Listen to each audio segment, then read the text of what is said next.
kind of lost me at data transfer. I don't know what's going on here. FTP, file transfer protocol. Now, what we have to remember is that not every position can be changed to every other position. And making sure that the users we have now stay happy and stay on while trying to attract some other people to play it.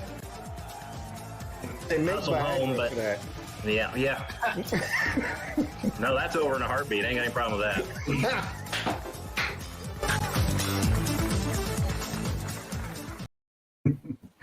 Welcome, everybody, to another episode of This, That, and the Other. I am your host, Magic, and no guests are scheduled for tonight. So what that means is anybody that comes on, we'll have a discussion with them about anything they want to discuss, any questions or comments that they want to broach. We definitely will get into it. But anyway, like I said, no guests are scheduled. So this may be a short show if no one does come on, but one of the things I did want to do today is mention about growth and just how your expectations should be tempered when it comes to a player's particular attributes growing. And when I say attributes, those are what we used to call, or still do, call the cores. Now, the cores are the attributes that are important for that particular position. For instance, running back, tackling is not an attribute that we really care about because in this game, the way it's set up, we don't care if running backs can tackle or not. But speed, elusiveness, strength, those are some of the topics or some of the attributes that are important to a running back. So when we say attributes, those are the things we're talking about. When we say cores, we're talking about those specific attributes that are important for that particular position.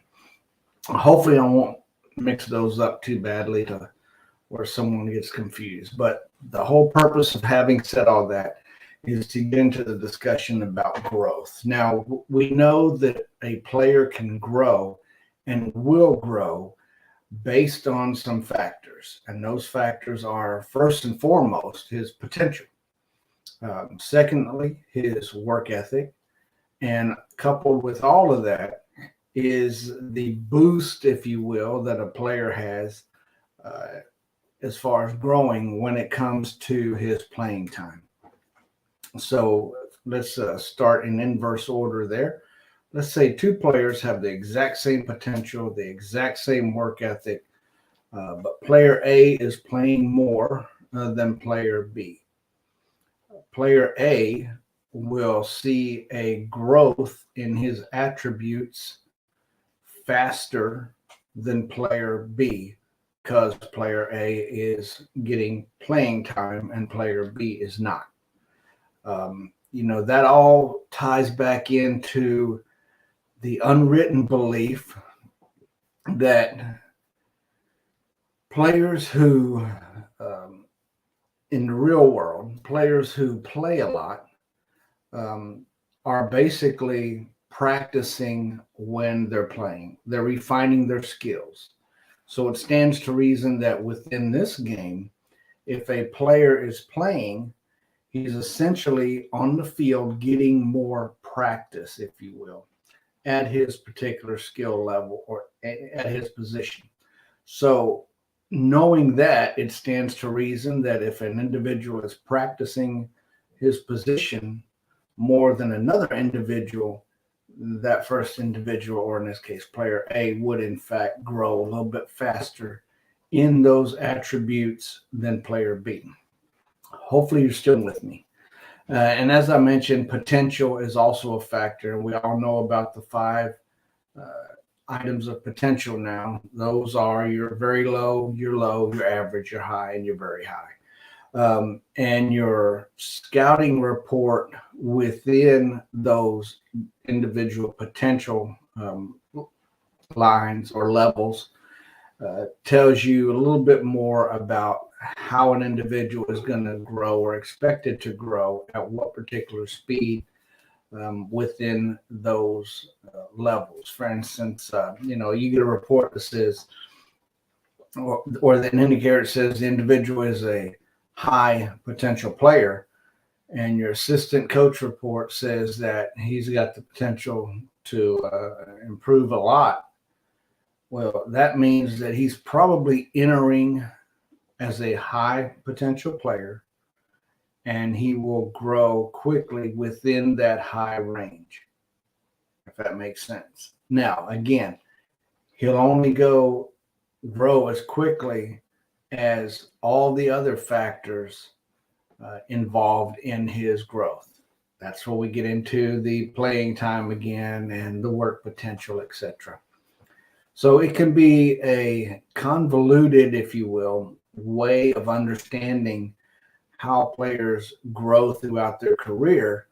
And it's easy to understand how a coach will get frustrated because of the expectation that a player should be further along in his growth than he is. And that particular coach does not have a good enough understanding of how this all ties in with each other so that he can leverage that information to get that player to grow as fast as he possibly can. One of the things, too, that some coaches will do is, although during a player position change, a particular player may lose some value in certain attributes because he's going from one position to another. And for those experienced coaches, you're well aware that if you do it as a freshman, the impact in those levels that drop is less than if you wait and try to do it when an individual is a senior. You get more of a loss in those attributes the further along in his career. And that's what I was saying with the work ethic. In some situations, you can move a player from one position to another, and that player's work ethic will actually go up.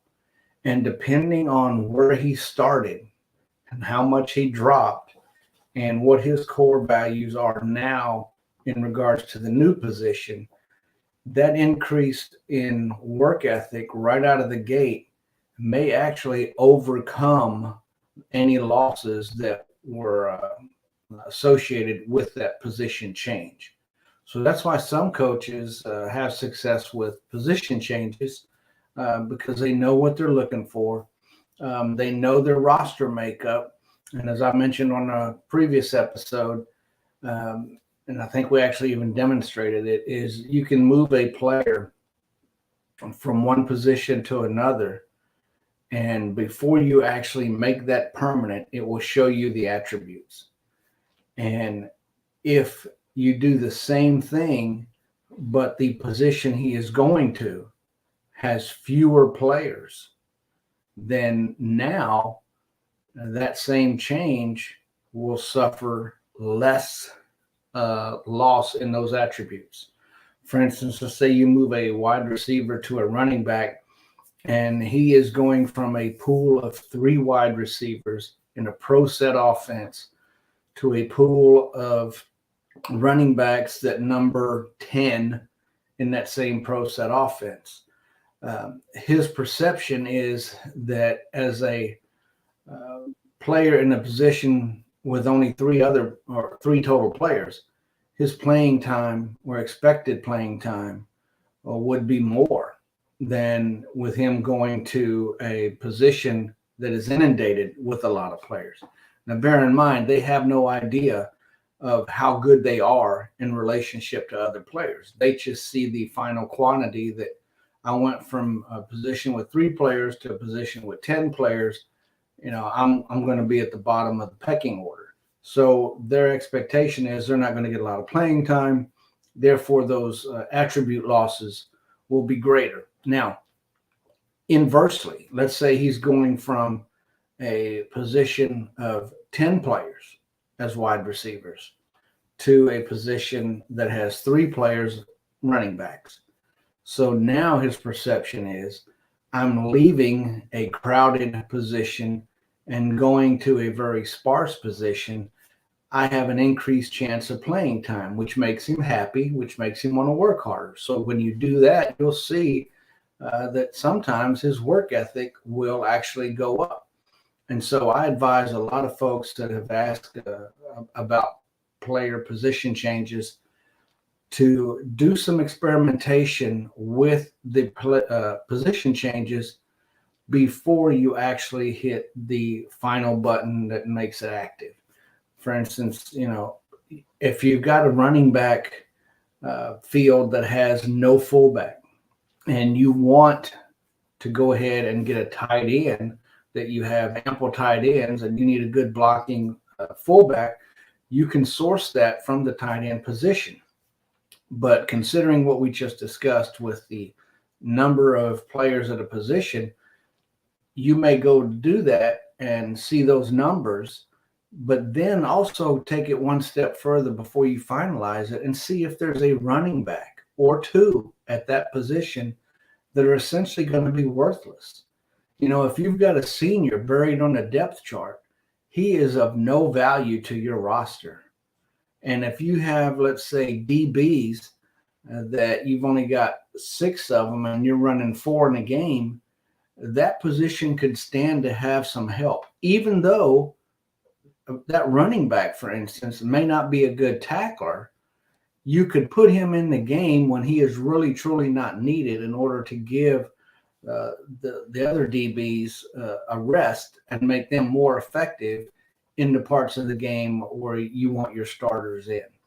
And knowing that and taking that into consideration, you can essentially improve your tight end's work ethic going from tight end to running back simply by relocating one of those running backs or more that are worthless to another position on your roster.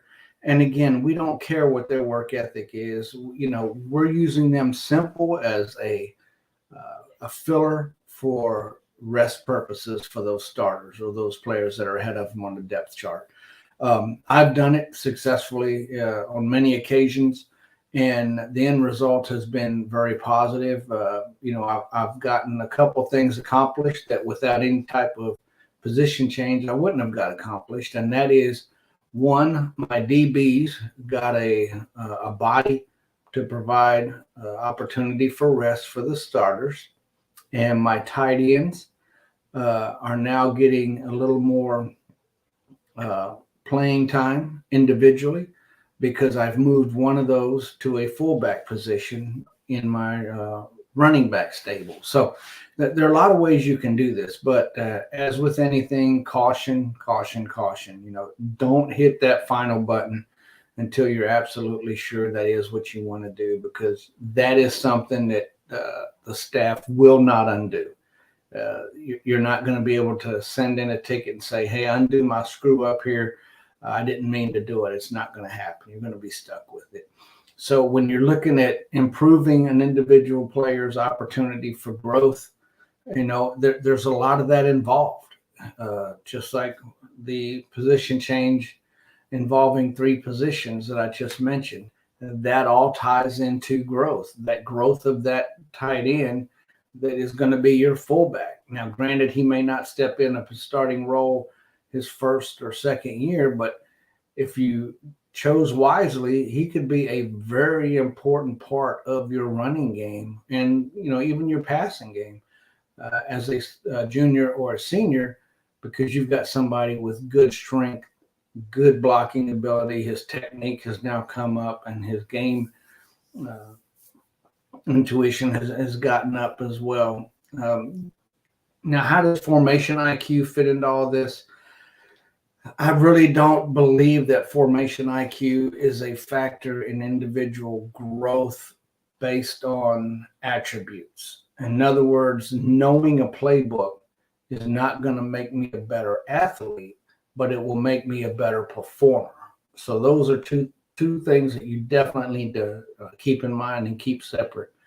I can look at a playbook from USC and I can understand the playbook, but that's not going to get me out on the field playing football for USC.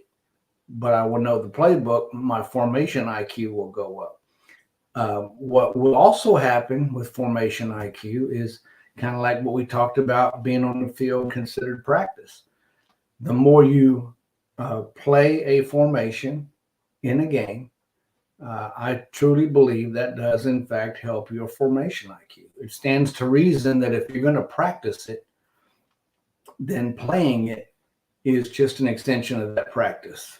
Don't have the metrics that prove that, don't have the data to back that up. That is just something that I have actually seen happen over the years that I've been playing. And I really don't understand why more coaches don't recognize that fact. It all boils down to improving the players you have, getting that growth in those attributes that need to grow.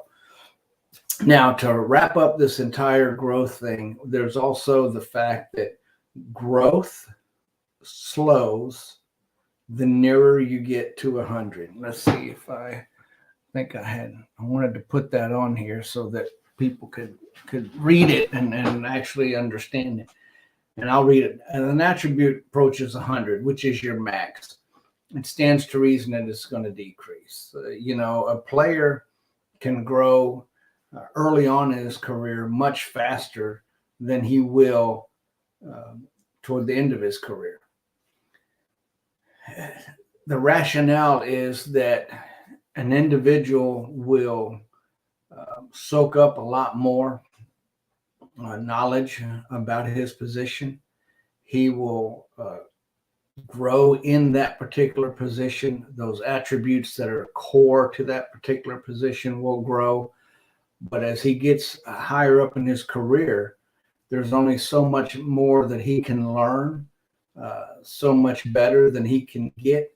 And therefore, the same amount of effort that he put in to grow 10 or 20 points early on in his career will only see a growth of, 4-7 points relatively. And those are just rough numbers. And again, there's all that other stuff involved as far as playing time, practice, what are you practicing, etc. And the main fact, of course, too, is his potential.